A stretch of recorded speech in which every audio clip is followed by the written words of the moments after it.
What's in it?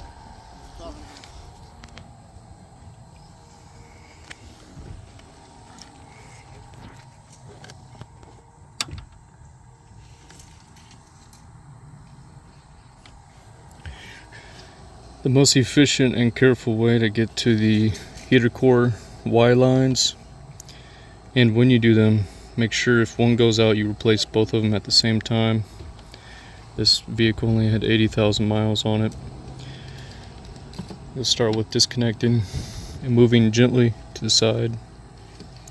These wires, this wiring harness. Then you'll take your battery out. 10 millimeter, and then you have 4 13 millimeter bolts to get the plastic.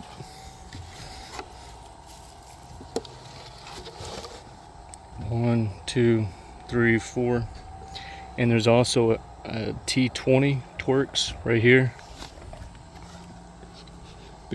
Make sure you get that, because if you don't and you jerk on it a lot, you can break this plastic.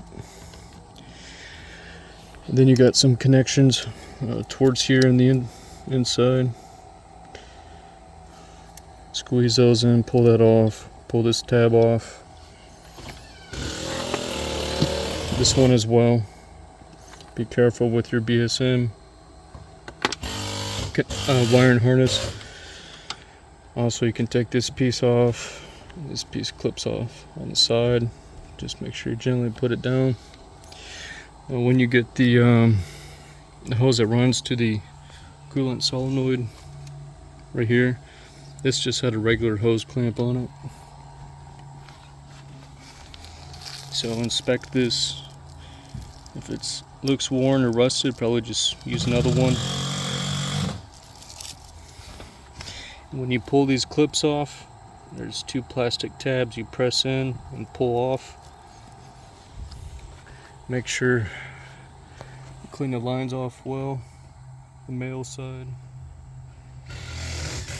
I'm going to clean it off with probably just some PB Blaster or Vaseline, and then wipe it off with a paper towel, and then some ATF fluid or Vaseline works good. And make sure it's not too dry so you don't damage your O-rings. Make sure you replace them too. The ones from Ford already came with the O-rings.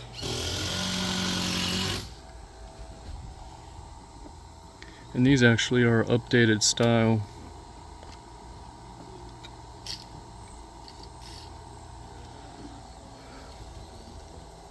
So